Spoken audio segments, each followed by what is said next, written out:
Mr. President Aliyev, thank you very much for having us here.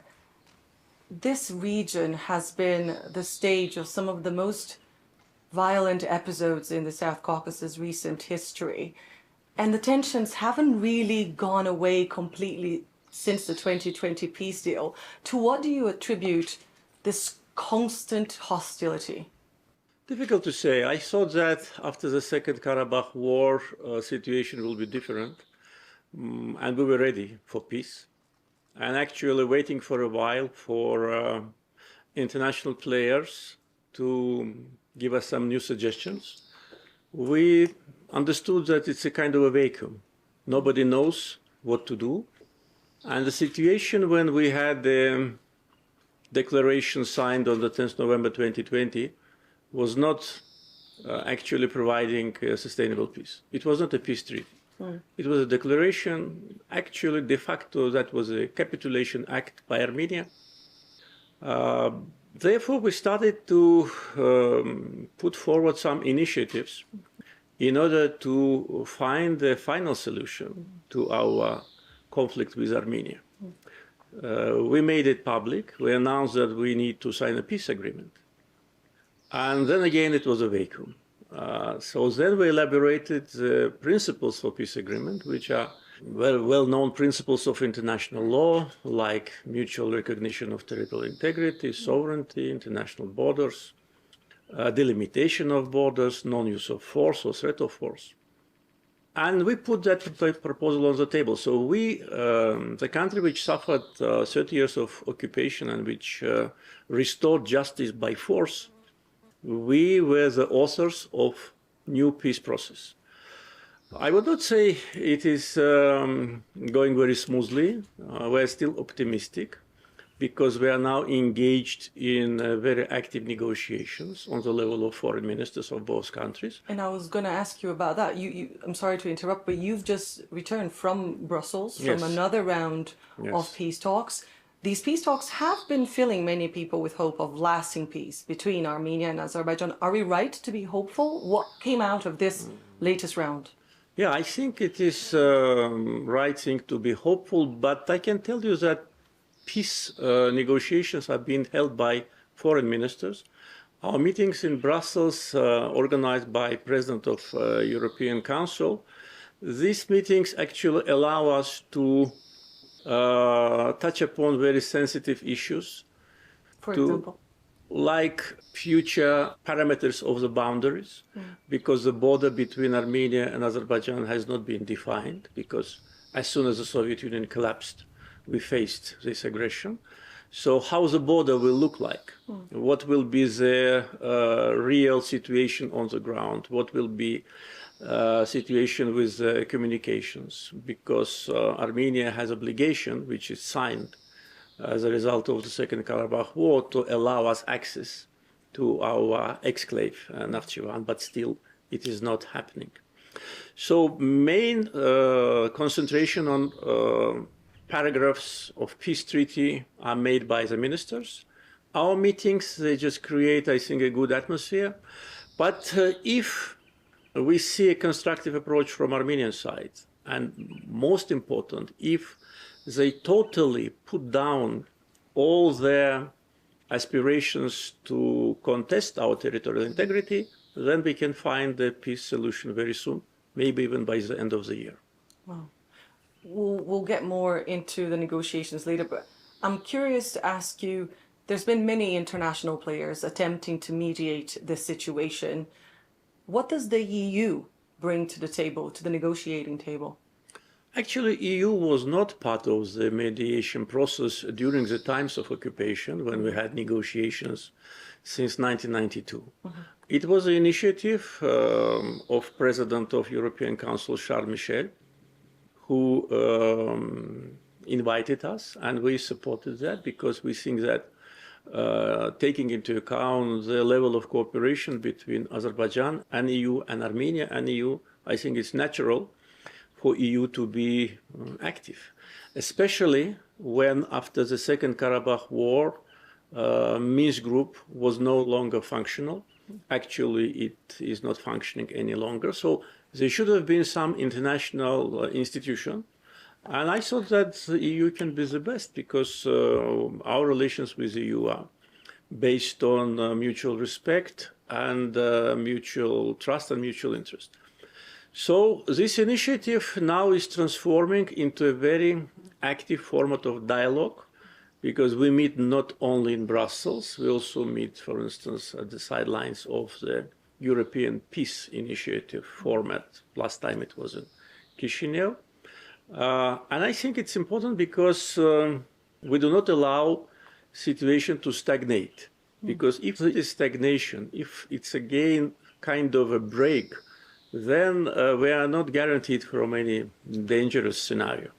And do you think that the growing mediation of the West, the EU, but also the United States, has somewhat antagonized a more traditional power broker here in the region, Russia, or the other way around, the fact that Russia has somewhat been bogged down in Ukraine has left some space for potentially Azerbaijan and Armenia to come to common ground? Well, actually, Russia was a mediator of ceasefire agreement or declaration of 10 November 2020. And it was not United States, it was not EU. And our first meetings with my Armenian colleague were organized by Russia, in Russia. So after Russian-Ukrainian war, situation has changed. And we started to see that the United States and Europe became more active. And actually for us, it's not actually big difference who will lead the process or who will, to a certain degree, monopolize the negotiation process. Important is to come to a result. Whichever actor can produce initiatives that lead to peace agreement, we will support it. And by the way, negotiations between our foreign ministers were held in Washington. Now we got invitation from Russia to hold a round of negotiations in Russia later this month, and we agreed. So if there'll be some other location, of course we will agree, because it's important for us to come to an agreement and to have a result. Of course, understanding the certain geopolitical rivalries, some attempts of some players to be more active, but we can only appreciate that. If there's a healthy rivalry, it will lead only to good results. What would you say, because I understand you have a long historical and complex relationship with Russia, how would you say is the Russia influence in the region at the moment? Well, it's difficult for me to say about the region because the region of Southern Caucasus consists of 3 countries. And we can only observe Russia's interaction with our neighbors in the Southern Caucasus. But as far as Azerbaijan is concerned, not many things have changed because our relations with Russia were already balanced. They were based on recognition of each other's national interests and, of course, territorial integrity and sovereignty. Russia is a neighbor to Azerbaijan and a partner. We have quite a substantial trade turnover, a lot of projects related to transportation infrastructure, especially now at this moment, projects related to energy development and cultural, of course, segment is very important. You have been striking more deals, especially with regards to the energy sector. No. With the West now, no? Yeah, with the West, yeah, but that was a long time ago when we launched the initiative to build an integrated pipeline system from Baku to Italy. It started to be implemented in stages, and the final stage was implemented something more than 2 years ago. So it's already for something more than 2 years, Azerbaijan became an important gas supplier to Europe. And of course, situation with sanctions on Russia created a new dimension because our energy resources now are needed more than before. But whatever we do it based on the plans and contracts which have been signed many years ago. It is true that now we have more countries who are applying for additional gas from Azerbaijan, and we're ready to do it, and we already started. More countries started to get our gas already last year, and this year it will continue. But again, it's from point of view of our relations with Russia, not many things have changed since Russian-Ukrainian war started. It hasn't changed. Can we talk about the situation here on the ground? Because the International Court of Justice, the European Court of Human Rights, the US, the EU have all demanded guarantees with regards to the freedom of movement in the Lachin corridor nearby, citing the danger of effectively potentially holding a population under siege if that corridor is blocked. What do you know of what's happening in Lachin, in the corridor right now? Well, actually for more than 2 years since the Second Karabakh War ended, the so-called Lachin corridor functioned as it functioned during the times of occupation, with one difference. It was under control of the Russian peacekeepers, which was part of the trilateral declaration. And there was no disruption, and there was no steps from our side to interfere. In the meantime, situation on the ground was changing, and the reason why representatives of civil society of Azerbaijan to a certain degree started to control the corridor was because of the fact that illegal excavation of natural resources in Karabakh restarted in the beginning of November last year. Because after the war, it was stopped because it is illegal. These resources belong to us. And several foreign companies were illegally exploiting our gold and copper mines. We could not do anything about that during the times of occupation, but when the war ended, it was obvious that this activity should have stopped. And it stopped. But then in November, it restarted. Representatives of civil society asked Russian peacekeepers to allow them to conduct a monitoring on the mines to see what is happening. And because we've seen that iron ore and golden ore was being transported by trucks from Karabakh to Armenia, accompanied by Russian peacekeepers. So we were denied the right for access, and that is how our civil society representatives started to control it. But again, the road was not closed. It was absolutely free, and the movement was free. So it was never interrupted? Traffic was never interrupted? No. So why do you think these institutions have asked, especially on the part of Azerbaijan, because they said you were responsible for the area surrounding it, so you should ensure the freedom of movement? Why do you think that is? Are they targeting you just because of... International Court of Justice actually addressed its message to us to communicate with civil society activists, not to disrupt any kind of movement, and we did it. And as soon as we established the border checkpoint on our border with Armenia, which is our legitimate right, which is not contested by anyone, including International Court of Justice, we communicated through my representative here in Shusha with NGOs representatives for them to stop. And they stopped, they left. So now freedom of movement is not blocked. Since we established the border checkpoint on the 23rd of April, there have been more than 2,000 residents of Karabakh who easily moved to Armenia and back.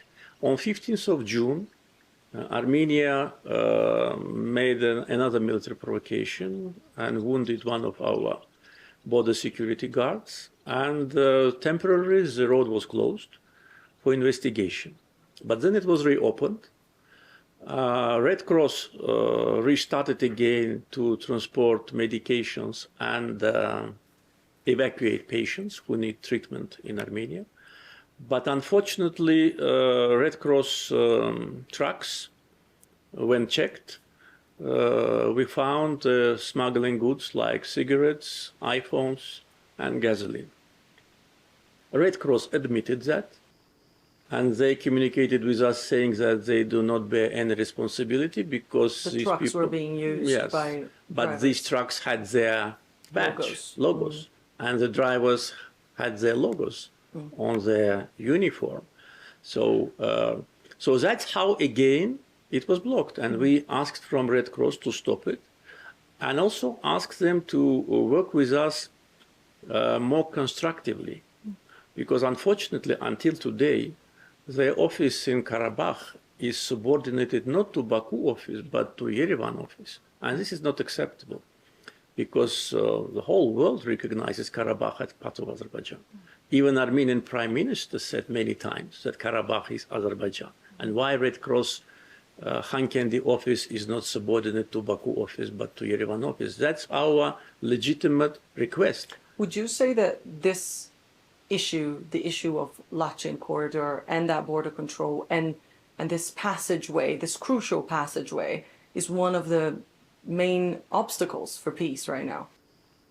Well, I don't think so, because situation on the road Lachin-Khankendi changed on the ground on 23rd of April when we established the border checkpoint. Until that time, we had 2.5 years of time to come to peace agreement. The only stumbling block was that Armenia didn't want to recognize Karabakh as part of Azerbaijan officially. They did it by statements, by oral statements, which is also a position, but they need to sign under the document. So I don't think that these two issues are interrelated, because I hope that peace negotiations with Armenia will end with successful scenario, and hopefully in the coming months.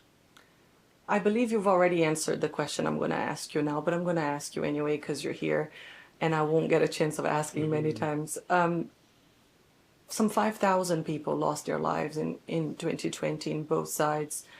I was here, I came to Nagorno-Karabakh, and I met many mothers of fallen Armenian soldiers. I've also witnessed the pain and the devastation on the other side, on your side, through the work of my colleagues here in Azerbaijan. But I remember speaking to one mother in particular who told me she blamed politicians for the war and for the death of her son, saying that politicians should deal with things in a diplomatic way and not fall into the trap of a war. What would you say your mission is? Is it to win a war or to bring lasting peace? Well, to win a war was a mission of my life, of my political life, which ended successfully. So we won the war despite many factors.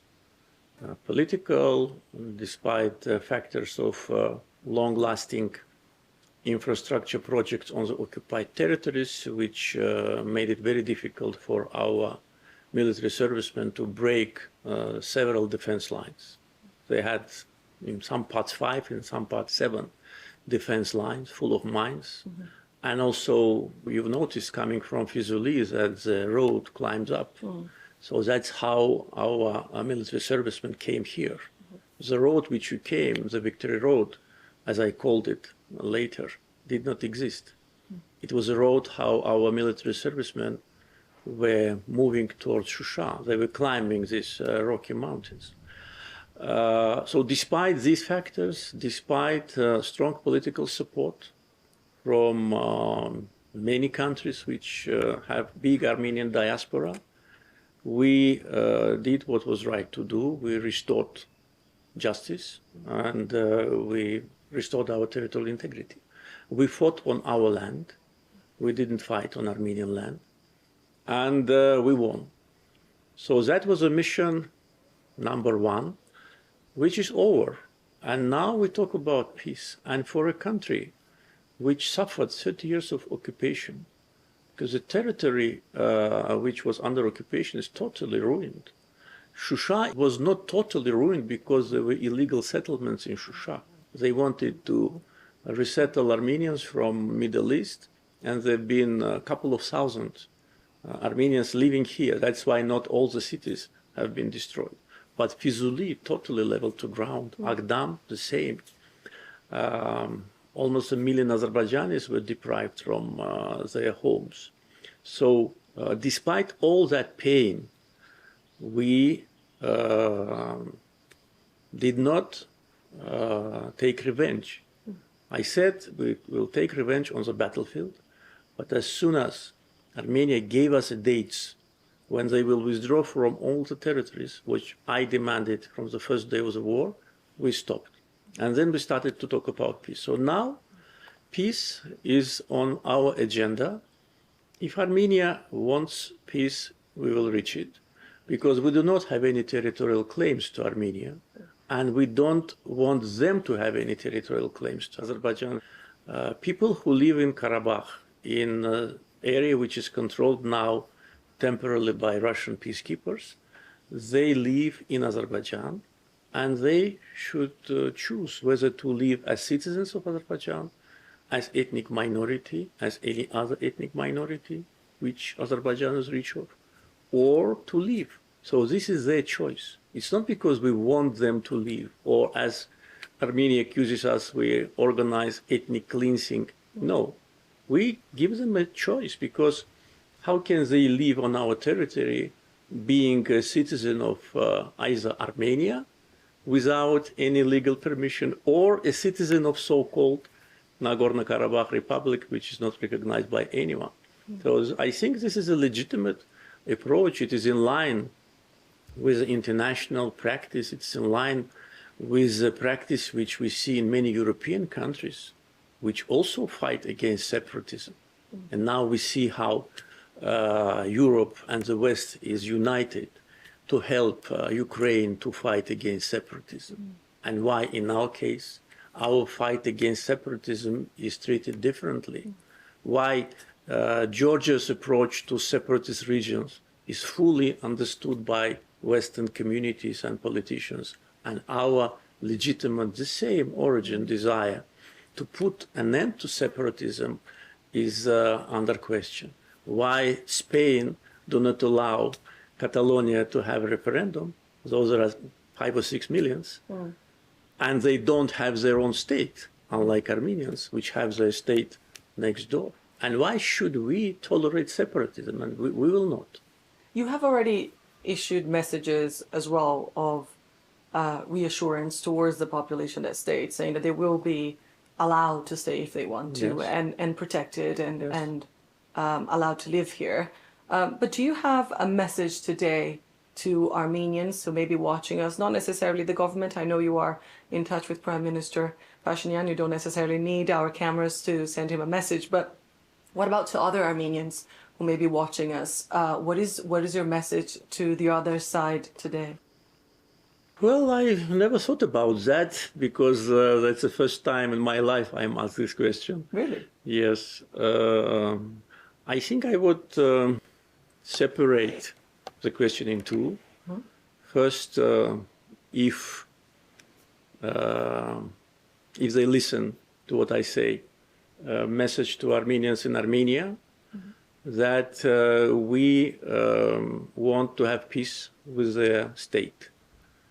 We don't have territorial claims to Armenia, though hundreds of thousands of Azerbaijanis lived in Armenia before the war and were totally ethnically cleansed. And their cultural and religious heritage was totally destroyed.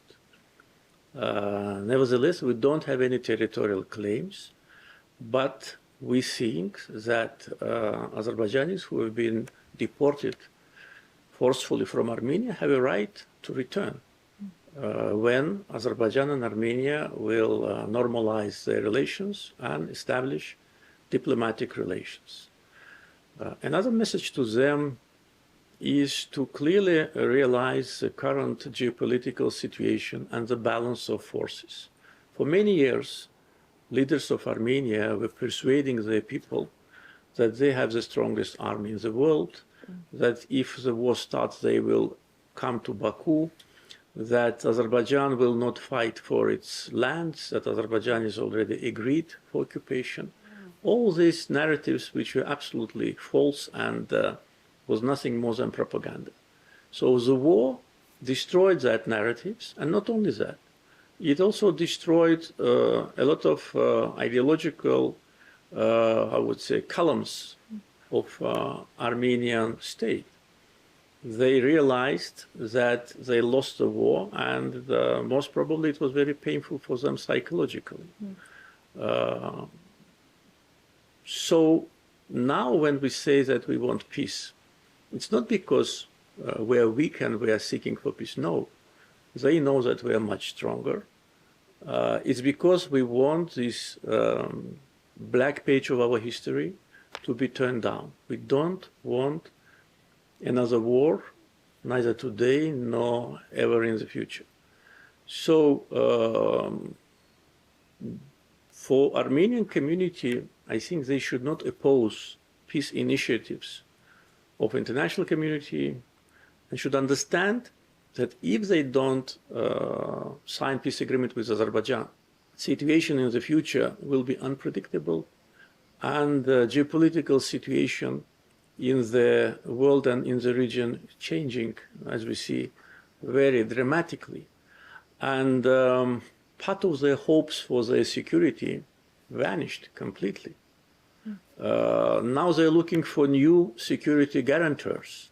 And who is ready to have a standoff with Azerbaijan on the battlefield in this area, especially after what we demonstrated during the war and after we increased our defense capability after the war? Is there anyone ready to fight for Armenians against us? I doubt it. So, and also another message, which I already conveyed to Armenian government, in this particular situation, for them the choice is not the best and the very best. For them the choice is among very bad and acceptable. But acceptable based on common sense, on international law, and on recognizing the rights of Azerbaijanis to live on their own land, which they deprived us for 30 years. And for Armenians in Karabakh, I'd like to remind them that we started contacts with them spontaneously. Actually, it was mainly people-to-people contact when we started to build a new Lachin road, which passed through several villages where Armenian population lived.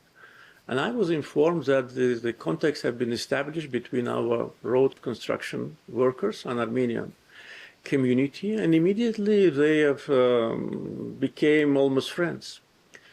If in the first months of the construction, Russian peacekeepers were providing security for both sides, so then they just left. And there was no Russian peacekeepers, and they were easily communicating. So it demonstrates that ordinary people, in their majority, they don't have this hatred in their hearts. And for Armenians in Karabakh, they should not follow their so-called leaders. These leaders were lying to them all the time, current and previous. Before the war, during the war, that they're winning. Even when we took control of Shusha, they were telling that Shusha is under their control. They know it very well. They should not become a hostage of today's clique, which captured power in Karabakh and whose main objective is to provide their own interest.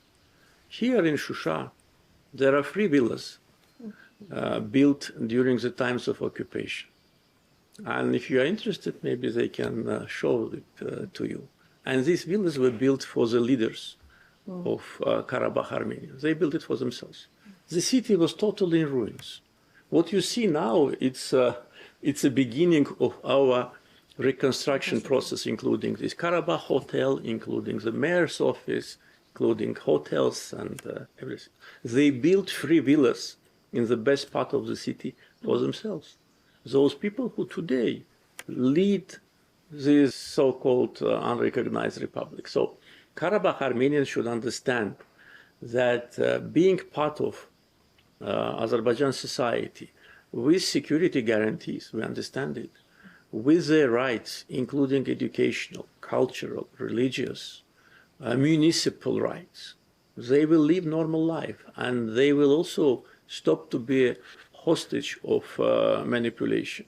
And also they should understand that situation in which they are now today will not change in their favor if they continue to ignore us, if they continue to behave like we do not exist, or they live in so-called country which has president, ministers, parliamentarians. This is all fake. We offer them normal life, and I think if they listen to me, they should understand, and they know that I mean what I say. President Aliyev, thank you very much for speaking to Euronews. Thank you. Following the interview, President Ilham Aliyev informed the Euronews correspondent about the monuments to well-known figures of Azerbaijan, Natavan, Bulbul, and Ozair Hajibali, which were shot by Armenians in Shusha during the occupation.